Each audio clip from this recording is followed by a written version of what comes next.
so many people moving. So welcome to the workshop on watchdogging. And the order of this session will be the following. At the beginning, I will say some introduction, then our presenters will say a few words on what they are doing and why they are doing their job. Then we will have a discussion, and for sure we will have half an hour for questions and answers. And my goal, which is not hidden, but at least it's like kind of personal, is that after this session, I hope we will all understand why our presenters and their organizations do what they are doing, why it is meaningful, and what is the goal of this whole activity. My name is Katarzyna Batko-Tołuć. I'm from Polish NGO, Watchdog NGO, which is Freedom of Information Advocate and Watchdog. The name is the Association of Leaders of Local Civic Groups. And we have representatives of three organizations that are doing watchdog activities. Irina Szwec from Civic Network Opora in Ukraine, Marko Rakar from Croatia, from Windmill, and Sergejus Muraviovias from Transparency International Lithuania. And our discussions before this panel were that actually we have a lot of questions, what new media brought to watchdog activity. And to some extent, we wanted the session to discuss different questions and also our doubts about different things. So this is why we want also to hear your questions, also to question our activities. And I thought we should start with explaining what we mean by watchdog activities, because this word is repeated, first of all.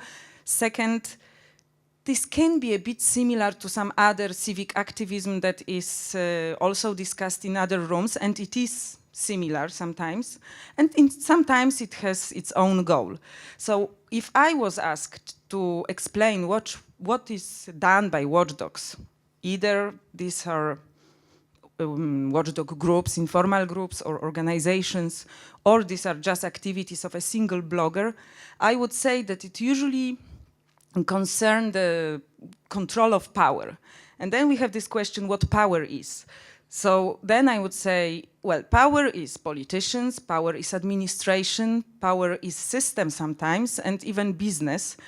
In this understanding, when business influences policy making, and this policy making concerns people's life. So let's say we have control over power, and then we have a question, okay, power, and what we control there. So I would say lawfulness, obedience to human rights, accountability, governance, different things that we expect from those who were given power to meet, different conditions that they should meet. But on the other hand, this can be controlled by public institutions. We have in each country, I guess we have chambers of controls, we have media, we have voters, who can make their representatives accountable. So why watchdogs? And this is something that, for me, it's crucial to understand their special role in democracy. Because watchdogs, in my first impression, deliver information. And this is where new media can bring a great change in the way how the information is delivered, or what information is possible to be achieved, to be somehow collected, but also sources of information may change to the broad extent. And this is something that can bring the meaningful change. The new media can bring meaningful change in watchdogging, but maybe I should ask whether it really works. And I think I will start with Irina, who will tell us about the Ukrainian example. And the question is, what you are doing in Opora, I know this is just a small part of your work, but I especially am interested, and I hope everybody else is also interested, in these activities that are connected with civic control and meaningful effect, and what effect you expected, and what you finally reached, and why you did it. Okay, thank you, Kasia. Hello, everyone. My name is Irina Szwec, and almost for 5 years, or even more, I work for the civil network Opora. in Ukraine. And since that time, we are mostly known as a network of NGOs who are running election observation campaigns nationwide. We observe elections of different types. I mean, local, presidential. The recent parliamentary elections in Ukraine was also observed by our representatives. And actually, we found this role extremely important since the election day is probably one of those days in several years when the citizens of Ukraine, who are usually passive, they can feel themselves being involved into some kind of big change in the country, or involved into some kind of civic activity. And perhaps that's the explanation for why the turnout in Ukraine, in comparison to other European countries, is so high, and makes up to 60 or 70 even percent of voters that came to the polling stations. However, the main challenge for us as a network that observes elections is to assess whether the whole election campaigns run by the political parties and by the candidates meets the requirements of Ukrainian legislation, as well as it meets the international standards of election conduct. And of course, on the other hand, we have to certify whether there were some manipulations on the very day of the elections. And speaking of our experience, I would say that one of the most efficient ways to observe elections in countries like Ukraine is to hold the long-term observation, when we observe the running campaigns of all the candidates in every region of Ukraine, as well as to hold so-called, as we called it, quick count or parallel vote tabulation technologies on the very election day, which helps us to certify whether there were some falsifications or bribery or fraud on the election days, and where the bulletins were also calculated and counted in a proper way. For this reason, almost like 3 election campaigns, we run this quick count or parallel vote tabulation. And last year, on the parliamentary elections, we deployed 3,500 observers who were present at the polling stations, and they were divided into 2 groups. One of them, they were responsible for collecting information about the violations on the polling stations and for counting the turnout of the voters at the particular polling stations. And another 50% was responsible for reporting to the Opora Central station about the main falsifications that were revealed on the polling stations, and also about the turnout, about the situation around the polling stations, etc. This methodology is not new, and it's not only Ukraine that it was applied in, but it is worldwide and was used in many countries. But the main criteria and the main procedure of how we are doing this is mainly the same in all the countries that it was applied. So we usually select the polling stations randomly. So it means that, if you can see, we have more than 33,000 of polling stations all over Ukraine, and we have a particular number of observers. And if we're in one region, as here an example of Donetsk Oblast, the number of all the polling stations make up 7% of the national number of these stations. So we have to calculate these observers according to this percentage.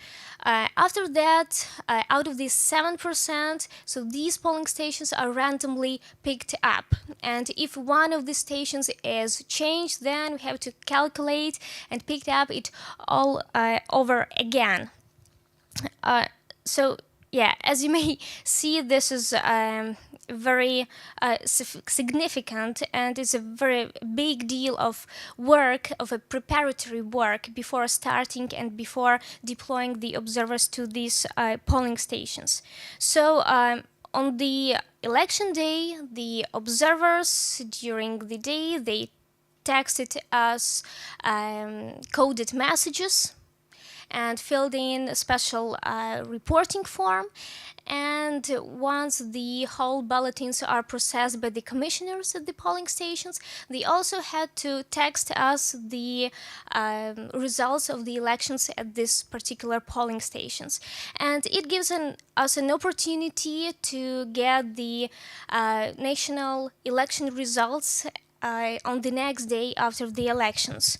If to speak about our success stories, so the quick count results and the usage of this methodology that we did in 2010, the elections that were actually crucial for Ukraine, when in the second round there were two leaders from the oppositional parties, Yanukovych and Tymoshenko, and you can see that the results that were announced by Opora, and this actually based on these quick count results, and also the official results announced by the Central Election Commission, so they are pretty much the same. So the difference between them is about 0.5%, and this proves that in this situation we can say that there were no mass falsifications or no bulletins were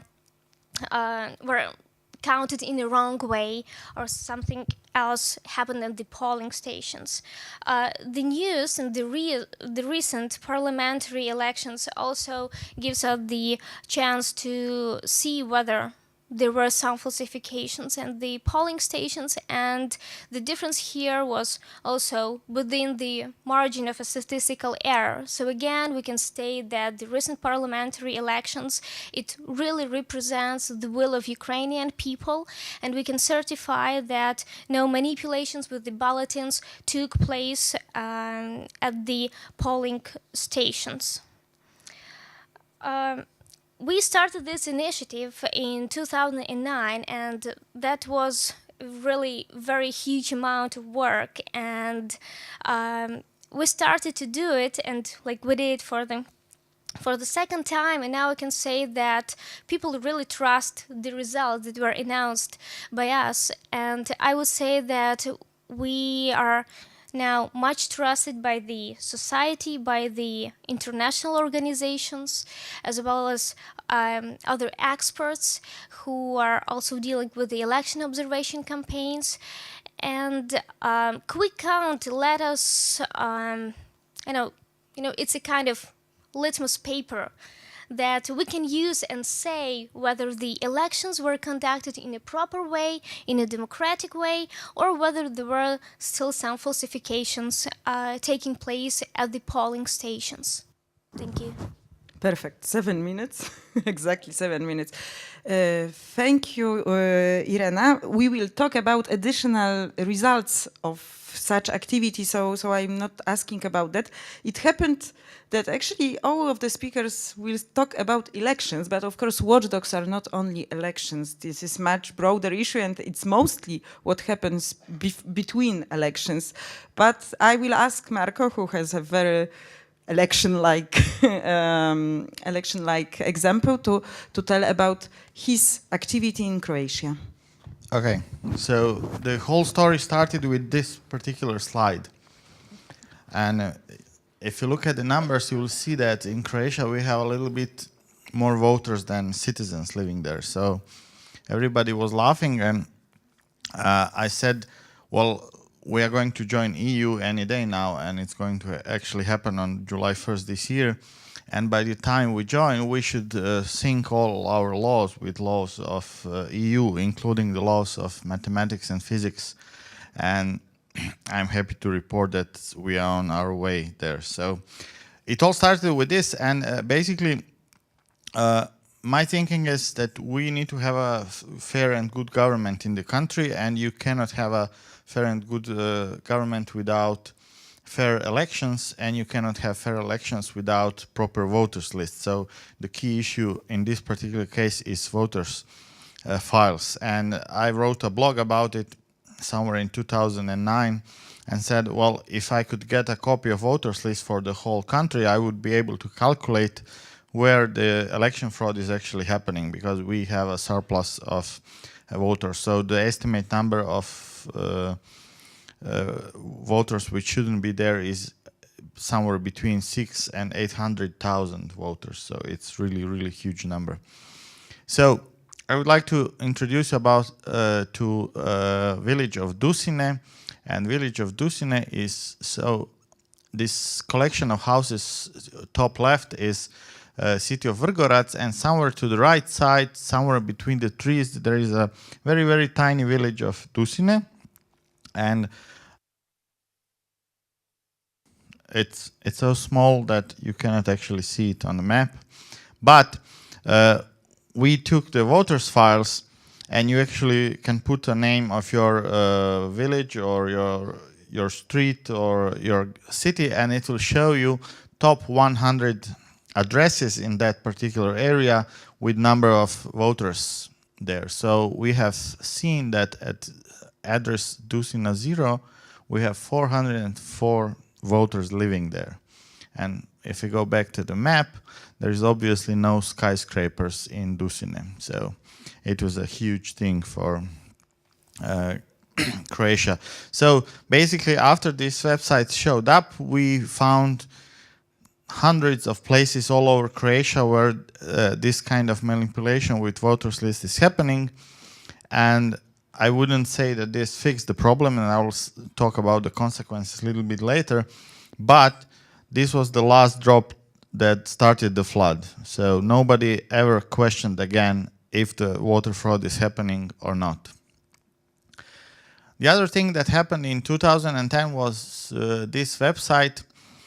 So you probably know we had a war in the 90s, and just after the war we had on record about 350,000 soldiers which participated at any point in time during the war, and today we have 550,000 on them. So we have at least 200,000 of them are added after the war. So you probably noticing that trend here. So the website showed up, and you can type a name in the left box of someone, or you can type a name of the unit and particular date, and it will show you the list of all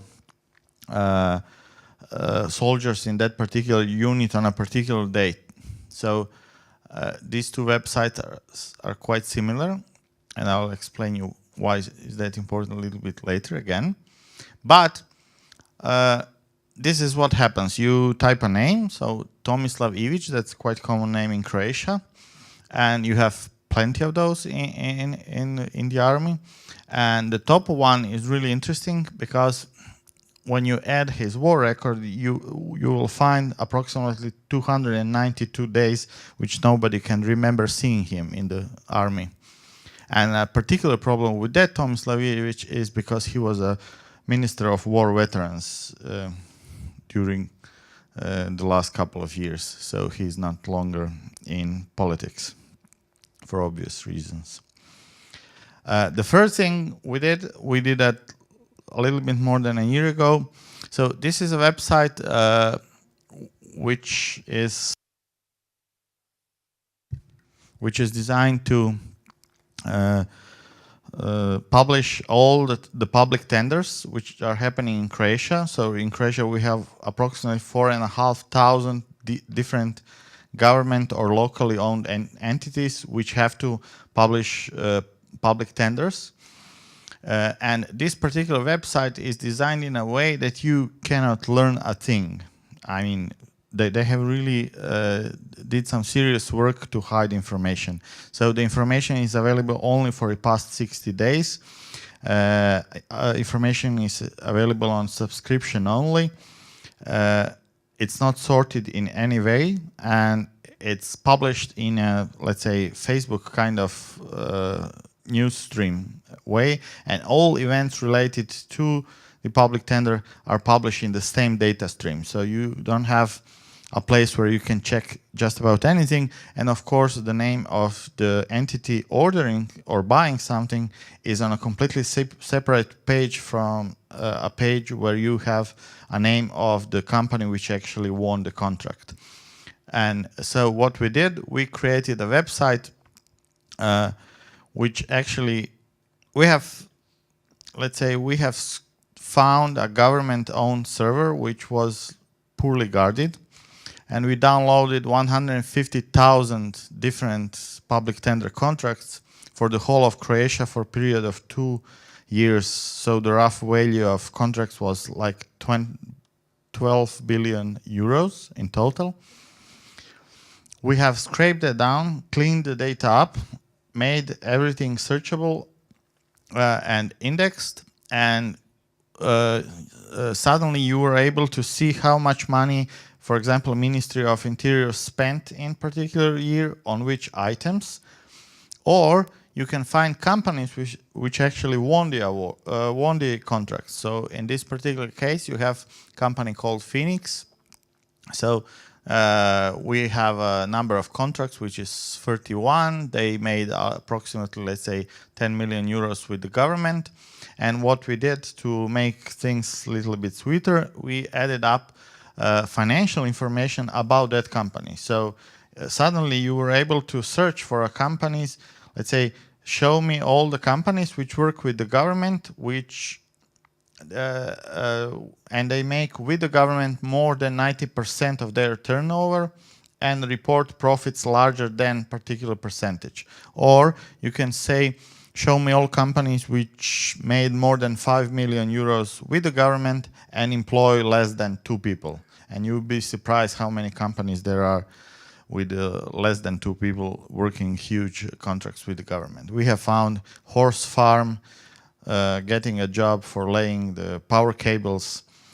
We have found unbelievable stuff. So this is the same thing, but for Croatian Highways. So Croatian Highways is a government-owned entity, and in this case, again, you have the total number of public tenders they did, how many of them were cancelled or not, or changed or not, and what is the breakdown of particular way of contracting. So you have public tender, you have closed tender, you have invitation tenders. There are all sorts of way how you can buy something. To make things even more sweeter, we decided that we are going to allow this database to be fully downloadable. So we worked hard on this for a couple of months, and we made it freely downloadable, and we actually made a small prize fund of like 2,000 euros and said whoever makes a nice presentation, you know, nice research, nice infographics, or add anything new to whatever we have already discovered will get the prize. So we ended up awarding a prize to a young economy student from city of Osijek, who actually calculated that companies which work with the government are on average have double the profitability of companies which don't work with the government. We have calculated that average number of bids on a particular public tender is 3.41, which is good, but 60% of all public tenders in Croatia have 1 or 2 bids only. We have found that public tenders with more than 3 bids usually make a bigger saving for the government than the contracts which have 3 bids or less. So we have found, really, really interesting information. So the point of all this is 300. So very few people with very little resources. So all of these things which you have seen costed very, very little amount of money. You basically needed a web server, some good ideas, and some time. And we have managed to create a significant change in the society. So we have managed to polarize the public. Public was really, really interested in seeing all of this information, and some of our actions, and this is just a selection of what we did in the past, created a huge change in Croatian society, but we are going to talk about it a little bit later. Thank you. Thank you very much, Marko. And Sergejus, you can now present your work, but also comment if you wish. Yesterday you commented philosophically, so this is also some time for that. Hi, Kasia is making fun of me, which is a good thing because we probably need a short break after 2 presentations. I promise to be very short and concise because I think that the most interesting part is not what we tell you right away, but the questions that you have afterwards. And I must admit that I come from a slightly different background than the previous speakers because I come from as many of you would call a classical, a more traditional NGO. I am from Transparency International Lithuania, and I will say that for the first 10 years of our existence in Lithuania, we didn't really use much of social media technologies in general, and the first projects that we had with IT came as late as a couple of years ago. And the reasons why we were interested in those projects were not only intrinsic reasons. It was not only because we were interested in data. There were certain pragmatic reasons. One of them was we wanted to be more effective ourselves. We wanted to make sure that our work becomes easier to understand and we can facilitate the message that we send to the public through the work that we do. Because the second goal that we obviously had was to engage as many people as possible in the activities of TI Lithuania and let people understand what it is that we do, actually. Because a lot of people, we saw from the research that we had, saw it as an elitist NGO. They did not understand the message we were sending. They saw us as an NGO that works with the government, has the ear of the media, but many of them could not really relate. True, because if you looked at the numbers of people bribing, the numbers of people not asking for information, their local governments, those numbers have been staggering for many years. So this is the background that we approached the work, and we took a relatively easy path. We okay, wait. Probably it's the other way around. Is it? It is. Okay. So we. Let's make it real time. Yes. So what we did, we took a very easy way to get acquainted with what ICT could offer, and since we by then were in touch with My Society, guys from the UK, as many of you probably know, these people work on lots of different projects nowadays. We decided we'll have a Write to Them clone in Lithuania. So we just took the code, we adapted it to our context, and we launched the website. And I must say that it has been quite successful. It gets about 1,000 visits a month, and we have had more than 40,000 visits to this website alone in the span of 1.5 years. Now, for the country of 3 million, this is not such a bad number, because although we have a high penetration rate, we see from our research that 80% of Lithuanians have never actually approached their government or any local authority with any kind of a request to information. And even for the month of January, you see we had about, what, 7, 8 just on our website alone, without really advertising it that much anymore, just experimenting with other projects. So it's alive, it's kicking. It was very active in certain periods, for instance, when lots of internet activists were sending requests to government not to ratify ACTA. We had spikes then of thousands, dozens of thousands, people going in the span of a couple of weeks to the website and sending hundreds of spam mails, actually, to the president, the prime minister, and everybody else. And then the next step that we took conceptually in our work was to understand how can we bring the work that we do offline, that we do every day online, and advocate the causes that we actually stand for even more effectively. Now, a lot of people call us, and they call us with different issues, different concerns. They want our help. Sometimes it's legal help, and then my colleagues, lawyers, get into it, and we see what we can do. Sometimes it's advice on to whom they can contact because they have an issue that they've been going with for many years. And because we already been in touch with the guys from the bribespot.com and we knew the guys from I Paid a Bribe, we decided, well, hey, why don't we actually do some bribe mapping? But the goal was not to have a bribe map as such.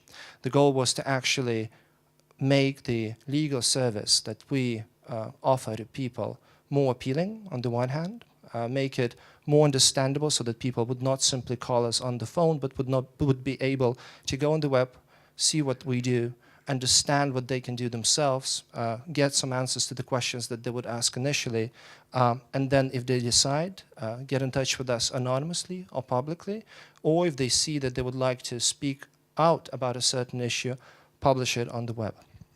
We launched it late this fall, and I must say that in the span of 2 months we had more than 5,000 visits to this website. People are smart. They don't necessarily always publish their reports. They write us questions. Most of the questions are about illicit payments in envelopes or tax evasion. And I must say that we have more people that get in touch with us to ask for legal advice. And what we see with this website is that now that we are having it on our hands, we can do much more in terms of the cooperation we have with institutions, public institutions that offer similar services. What we see is that with the media, you can contextualize the map and you can actually put it at the end of articles on corruption.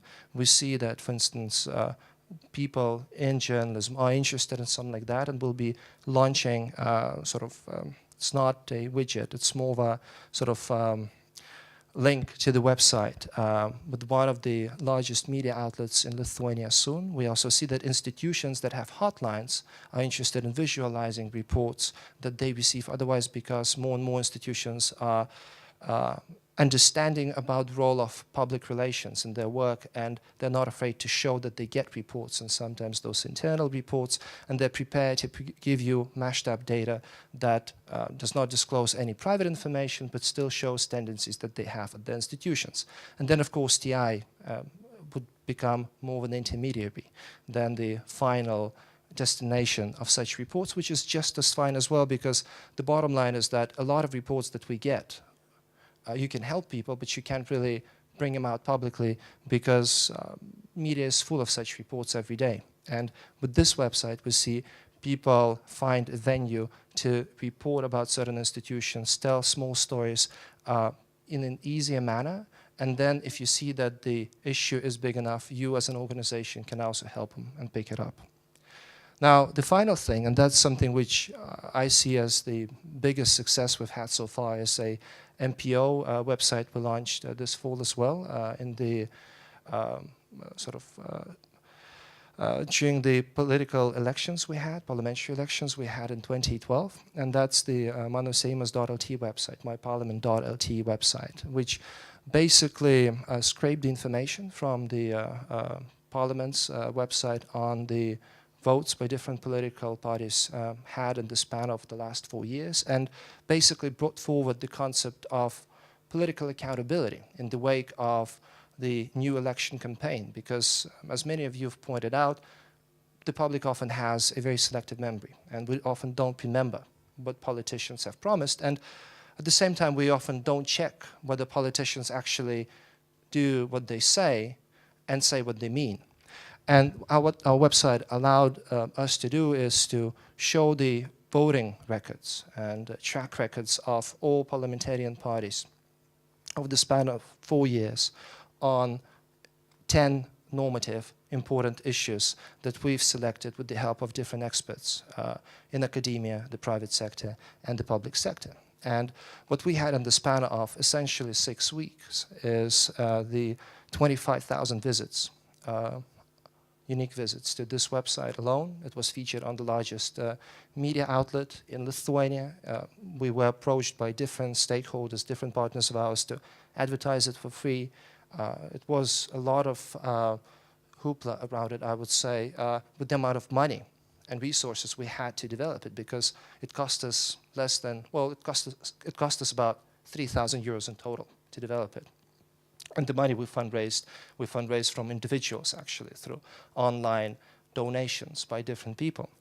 And the amazing part about this is that about 80% of all people that visited the website came from the city of Vilnius. And obviously that shows you the limitations that we had and sort of the real context of the pilot that this is. But of course the beauty of it is that we calculate that about 10% of all voters in Vilnius actually did visit the website. So, you know, this is something which to us is a very interesting number to work with, because obviously the idea that we are fascinated with is not simply how to make really interesting online tools, but how to bridge the offline work that you have with online experiments and online initiatives that would then again translate into real action. Because the bottom line is that I would see it as a big success only if people who visited this website would actually have a more reasoned vote once they go to the polling station and would ask questions that they would have asked before. And I guess this is where I would like to leave it at. I see Kasia smiling at me gently, and if you have any questions, shoot away. Sorry. Okay, so I just want to leave some time for people's questions. So now, just short. I ask you to answer shortly for question about conditions necessary to start, and actually I have some precise questions to everybody. So to Irena, I would like to. You mentioned that people trust you, and you said that there is a lot of preparatory work. So could you comment on well, how internet, because it was in the morning, it was said internet is our common good, but common good which is very important in this work, but you also need something else. So I would like to ask you what organization needs to have shortly, and also what additionally you gain thanks to it, like as an organization, but also what society get, like they can trust the elections, but maybe they also got something else. Okay, when we started the initiative, it was, as I mentioned, in 2009, and the presidential elections were two very major politicians, Tymoshenko and Yanukovych, were running for the post of the president of Ukraine. It was very crucial for us to come up with the kind of tool that would help us to prevent manipulations. And actually, parallel vote tabulation, or quick count as we called it, then we assume that it is a kind of the tool that actually could help us to do so. And quick count of vote results together with other technologies, like in recent parliamentary observation campaigns, we also use the map of violations, where people can also report us about the bribery, about the frauds, about different kinds of administrative abuse, so on and so on. They can report to our web page, and then we operatively put this information into the map. We also use the contacts with mass media. We are also on the contact with people through different kinds of social networks and so on. But it's really all about the trust, and we are very afraid that to be subjective in our sayings and in our results, and at 5 in the morning, when all the data of the PVT was processed, and when you're really very looking forward to those results, and when you announce, and after 2 weeks or even 3 weeks, when the official results of the Central Election Commission were announced, and there was the difference between them was so slight, and we were very happy and satisfied with the work, and that really certified that our observers who did not mention any huge manipulations, and so people believed us, and that we can certify that those elections were conducted in a democratic, in a fair way. Okay, and thank you, and I hear a question this topic is still in the air, credibility issue, but I will leave it for the end. And Marco, when I was listening to you, I thought, okay, he has this journalist focus. He is always having this message to be put forward to the public. And then I started to feel jealous. How do you get this data? Because this is something that would be very attractive in Poland. I would love to communicate such messages to people, but I can't imagine that it's going to be easy. So maybe this is much better open data situation in Croatia, and this is just easy, or maybe there are problems, but you can manage them. What do you need to be such a successful organization? Well, first of all, I have strict instructions from my lawyer on how I get the data. So I'm not going to tell you how I get the data. I make a wish and it happens, more or less. So for the voters list, I wrote a blog that if I could get a hand on the voters list, I would be able to calculate what I calculated in the end. And the wish actually happened because I received a CD with a voters list for the whole of Croatia. I mean, I have every single information about every single Croatian citizen, and we did that. So I had to spend like a day with Croatian police trying to explain them how I got it, because they had the same question. As far as the war veteran goes, that happened. I mean, please notice that I didn't say that I did it because there is a 10 years in prison for that website. And that's, by the way, most successful website in Croatia, including the future, because there was like 14 million visits in 10 days for a country of 2.5 million internet users. For that one, I was arrested. I was held for questioning for 10 days in the police. And that was that. So they were unable to prove that I did it or didn't do it. I'm also happy to report that the government actually launched their own version of War Veterans Registry like 5 or 6 weeks ago. So that issue is resolved. As far as the public tender goes, well, technically, what we did is we created that website out of public data, although that data wasn't actually public, especially not in the form we did it. And for that one, I didn't have to go to the police, but the government created a press release saying, "We are not going to arrest Marco this time." So that was actual quote from the press release. Unbelievable that the government is actually stating something stupid like that, but it happened. And for the voters list, I forgot to mention, the Croatia was eventually forced to change the law, which regulates the place of residence, and some other laws which are dealing with this issue.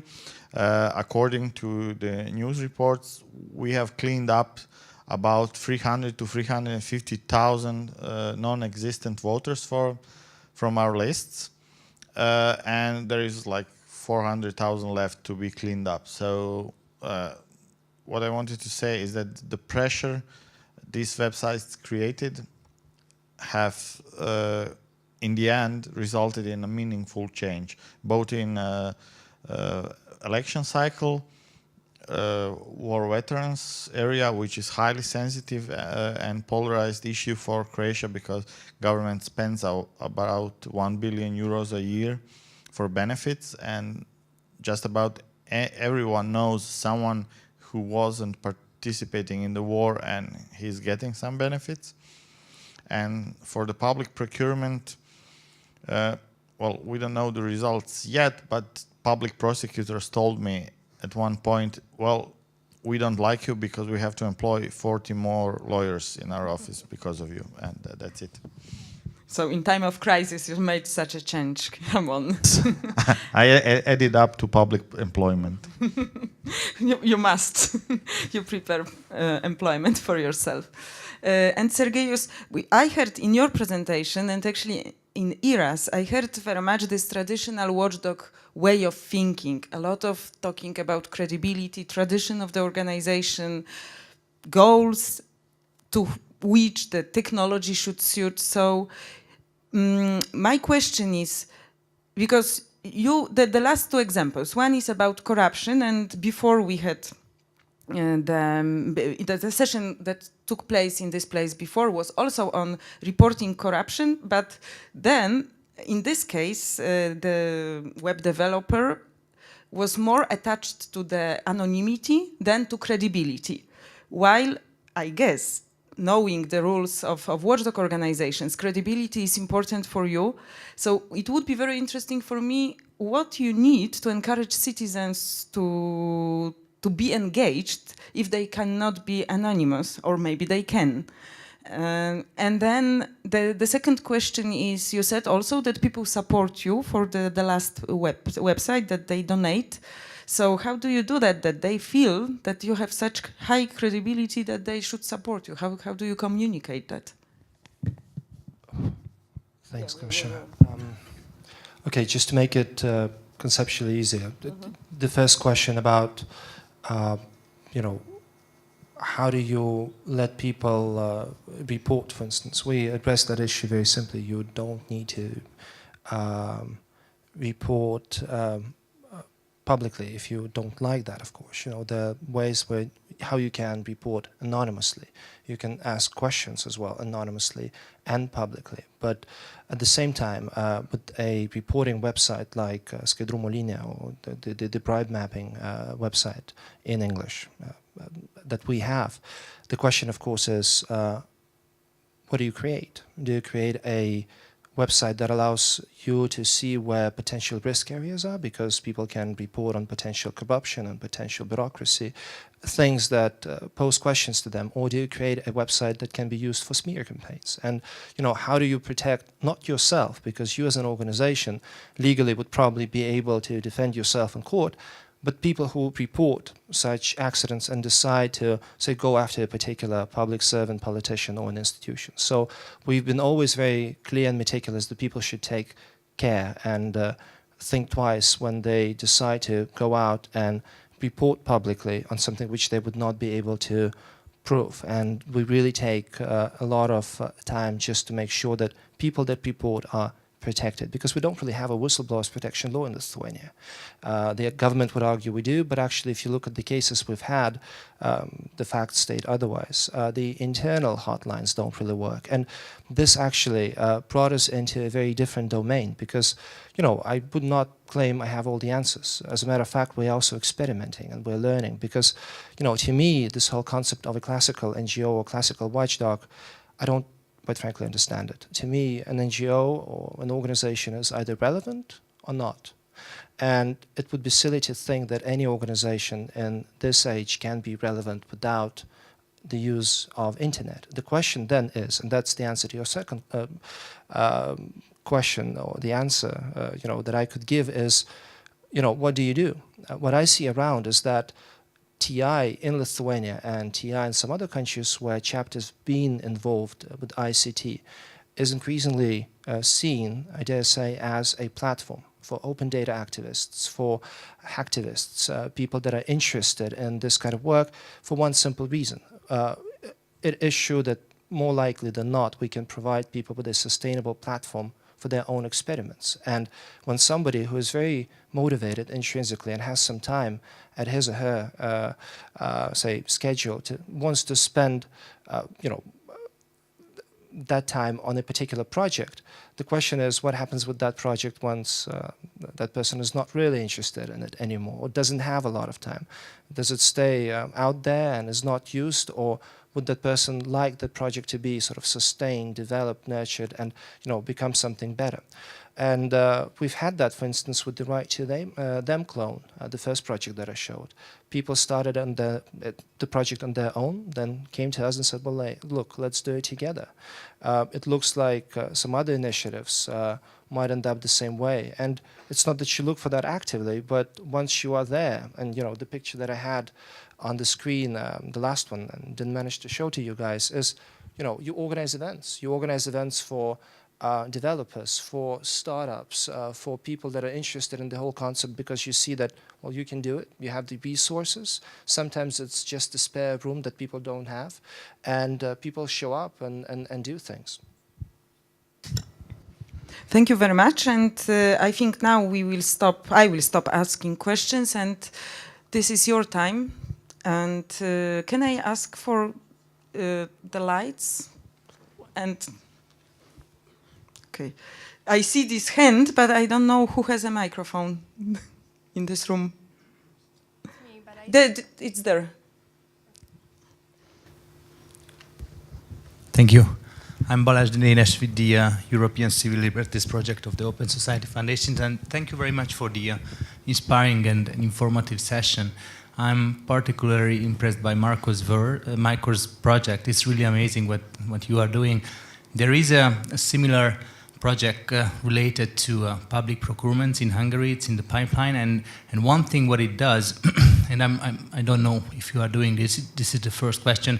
It combines public procurement data with data about the companies, so owners, managers, advisory board members, and board of supervisors. So that's the first question. Did you ever thought of that? And the second question: what happens when you discover something wrong and you publish information which is clearly a case of corruption, and there is a big difference between the reaction of law enforcement agencies in this region and in the Western countries. I mean, in Germany, if the public prosecutor and police see something in the media, read articles, I mean, that's information after which they have to act. That's not the case in most of the Central and Eastern European countries. So what are the consequences of your discoveries? That's the second question. Thank you. Okay, so for quite some time we are working on one other project which hasn't happened yet, and which includes creating a map of conflict of interest for the whole country. So because whatever we do, it's a major thing. So we don't focus on a single entity or just the ministers in the government or whatever. Whenever we do something, we do it on a global scale. So we have a very good idea how to make it happen. We are quite prepared to do it, but the government a little bit refuses to give us the data we need to start the project. So, and I can understand them to a point, and I'm negotiating with them for quite some time. I mean, we have, the former government didn't want to talk with me. They didn't want to pick up the phone. The new government, they want to talk with me, but they don't trust that I have told them the whole story, which is also partially true. But so we are going to get the data eventually, because I told them I'm going to get some money. I'm going to bribe someone to give me that money. I don't have problem with that. It's public interest. It have to be resolved. So we'll fix that at some point. As far as the question about the public prosecutor goes, I can tell you that I have been so far arrested. I have been under surveillance. I have been protected by the police on a number of cases. So I have quite good connections with the police and the public prosecutor's office. So we are well known to each other. So when sorry? The question was, if you publish something... Do they act on it? Yes, they do act on it when you have, but the thing is, I'm thinking of our work as it's like playing tennis. So someone will pick up the ball and someone else has to slam the ball. So our job is to provide the data and contexts and the way to interpret the data. And then the journalist and everybody else who is interested have to act on the data itself. Because I simply cannot do investigation on 4,500 government entities. That's impossible to do. The other thing is I live in the middle of very center of capital city of Croatia.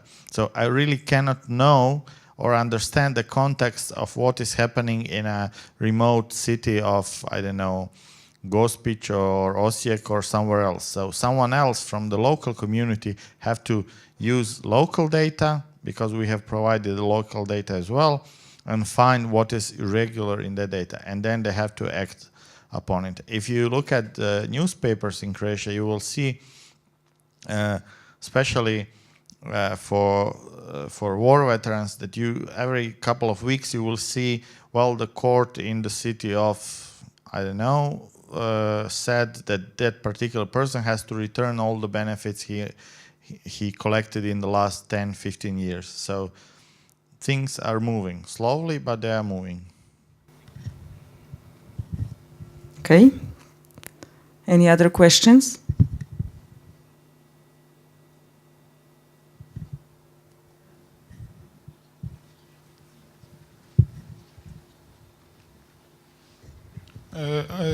My name is Krzysztof Chowak. I have a question to Marco Racker too. I'm also impressed by the work you've done, but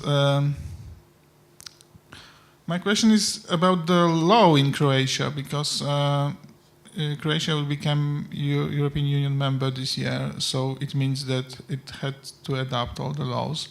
So I'm sure you have the law on public access to the public information, and also the reuse and directive. And is the law about the public information that does it help in your work, or there are some problems with this law? It doesn't work. I don't know, because what I was thinking, if you were when you were telling your experiences, some of them were thrilling me, is if the same work could be done more legal way. I mean, by asking authorities about those data, asking it officially that it can be reused, and so on. Is it possible, or is the law you have currently wouldn't allow that? Now, for example, in the case of voters list, you simply, as a either private person or NGO, you cannot get a copy of voters list for the country. It's simply not available to you, because it contains 4.5 million names and addresses and everything else. So it's not, you can ask for it, but they're not going to give that to you. So you have to find other way. As for the war veterans list, that's considered to be a state secret, so you cannot get that too. For the public procurement, yes, you could ask for it, but you are not going to get it, because we don't have that in a database or something. For example, just to say, one other project we did is we have decided to create a visualization of Croatian state budget, because okay, half of our, and more popular part of our work is considered with these huge data dumps we do. But the other thing is we spend a lot of time and effort on educating our citizens. And I believe that budget is really important document for a country, and I focus most of my time on budget issues. So we have decided we are going to publish visualization of Croatian state budget, and we used the Freedom of Information Act, or its equivalent in Croatia, to ask for a digital version of state budget. And they send us a PDF of scanned files from National Gazette. And I told them, guys, I explicitly told you I need a digital file. And they told me, well, you got it on a CD, don't you? So if it's on a CD, it's digital by definition. And what we did, again, not really popular, but we paid a guy in the Ministry of Finance to give us a copy of state budget in an Excel file. So when we published the website, which was really an extremely popular for a couple of days, the journalists came to me and asked me, well, how did you get the data? And I said, well, we bribed the guy in Ministry of Finance, because that was the obvious solution to a problem. The second day, you from that second day after that news show, you could see an Excel file of Croatian state budget on a website of Ministry of Finance. So from 2008 till today, you have all the versions of state budget on a website. So was it illegal? No. Why should be it legal? The state budget is a public document. We have simply gave a small award to a guy who made a copy for us. So it's, in my opinion, I don't see a problem with that. But I would really appreciate if the government decided to give me the data I want. For example, for the project the gentleman mentioned before, where we want to create a map of conflict of interest for the country, we know for a fact, and it's defined in the law, that the data we require is free. So it should be available to everybody. But when we use the Freedom of Information Act's provision to ask for the data, the response from the government was basically, well, do you know what kind of information is contained in that database? You are simply not going to get it. So yes, there is a law. Yes, they should give it to us. But did they give the information to us? No, they didn't. Okay, so I think that now it's a moment just to comment. You said, Sergejus, that doesn't matter what type of NGO we are. And this is something that actually I think is worth mentioning here, that watchdogs don't only think about providing information, but also about changing the system sometimes in pretty unattractive way. Like, you don't get information, but this is an issue for a watchdog, that you don't get information and that you want the law to work. So this is a different change that Marco mentions, because Marco says, I make changes in the society. There was no budget available, now the budget is available. The way is pretty short. While I think that this is why we talk about watchdogs and the special meaning of watchdog of organizations, which is, okay, this change is very important, but what is our task is to make the law work. So probably watchdog organization would go to a court and will try to get it officially, because then we will think, okay, if the law doesn't work, no one else, no one in the society will get information, even simple information, because they will say the same, oh, come on, you know what kind of information it is, you cannot get it. So now I somehow challenge your, because I also felt that you would like to comment on what Marco says, and now I challenge also what you said. Okay. How many of you have paid a bribe? Could you raise your hand if you ever paid a bribe?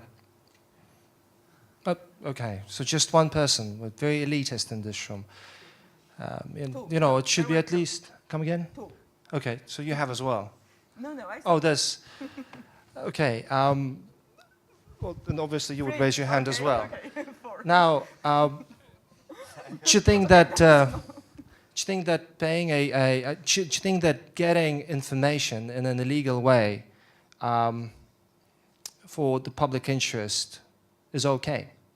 Would you raise your hand who thinks it's okay to violate the law to get the information for the public good? Okay, so not a few, but not a lot. We're looking at 15% here. Now, would you trust an NGO that continuously violates the law to get information that it thinks is public good? Okay. You see, so that's... come again? And the country, right. So it's a very tough question, because obviously, you know, we have very different opinions about it, because the bottom line is, the question would be, what is public good and who defines what public good is? And, you know, in what way do you sustainably create change? Because to me, change is not about forcing certain things upon people. It's really about showing a win-win situation when politicians and public servants understand that it makes sense for them to change as well. And, you know, coming from TI, I guess what you always dream about is when somebody else succeeds. So for me, it's great when the Ministry of Justice publishes a list on public procurement, or the Ministry of Interior goes, well, this is our idea, because It's okay. You know, it's fine if those guys use it for their political purposes and use it as their successes, as long as sometime along the way somebody presented that idea to them. So to answer your question in a slightly different way, I can tell you this. We didn't have a lot of information on public procurement as far as 5 years ago. It was a P word. Nobody spoke about it. It was impossible to get it. Now we have a lot of information, and I think that Lithuania is one of the most transparent countries when it comes to the amount of information you get on public procurement. It still is a very corrupt country when it comes to the actual situation with public procurement. For instance, about 40% of business people in Lithuania say they have, actually half of the Lithuanian business people say they haven't participated in a public tender at least once because they knew who will win the bid. But you get a lot of information, and instead of us getting that information for the public, what happened is that eventually the public procurement agency realized that they can really become stars if they publish that information themselves. So about 2.5 years ago, they did it. And that information that Marco speaks about is presented by the Public Procurement Authority publicly in an official way. And now we have a very good cooperation with them. The change is that you have a new director in place. You can file for freedom of information.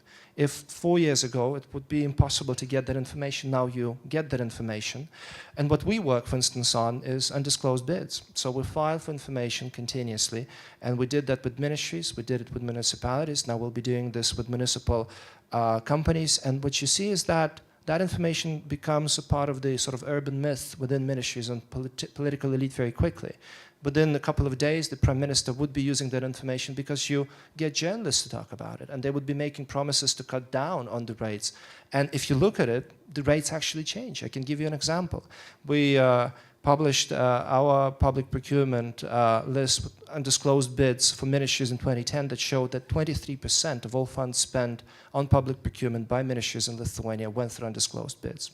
In 2011, it was only 5%. Now, I don't know how much we contributed to that because you obviously never can measure that. But what I do know is that the Prime Minister made a promise to cut down on the bids the second day he heard about it. And I know that next year I'll be very keen to see whether the Ministry of Energy, that this year had 70% of its bids spent through undisclosed bids, will look like. Because my guess is that they will look much better than before, simply because you got that information out. And to sum it up, I guess the answer would be that, yes, there are different ways. And as the lady there said, you have different contexts. It's very difficult to judge what people do and what people should do. It's very difficult to moralize as well. But I know that TI, if I would be sitting and telling you this story, I would have to sort of leave the position of the ED of my chapter the next day, and we would be looking at the disaccreditation. So, that's the answer to the question of what TI can do and what it cannot do. Yeah. Okay, Ira, you wanted to comment on that? Yeah, I just want to add something because in our case, we are also a traditional watchdog NGO, yeah, and what we do, we very rarely go to the court. So I think last year there were some very few cases that we really had to, but we are doing the other thing. We usually address the public, saying that those bodies do not want to give us the information. So we filled in the request. We went through all the procedure, but they refused. And then, due to some public pressure, due to the contacts with mass media, the body feeling ashamed, whatever, but they answered.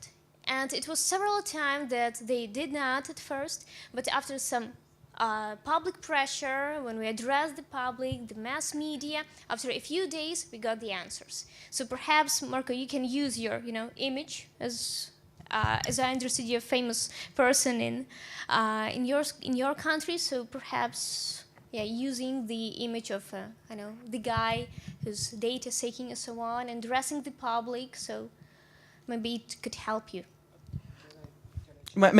There are questions. Sorry, but well, I promise that there will be time for questions. Okay, Zenon Michałowski. No, nie będę się przedstawiał. Bo już cię przedstawiłam. Poczekaj. Okay.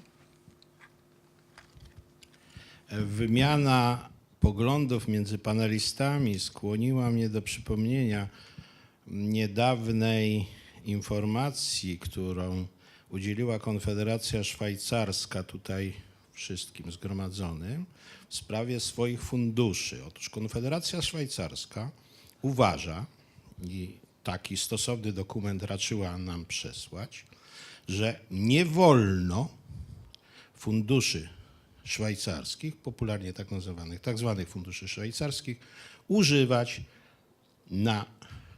przy użyciu władzy sądowniczej.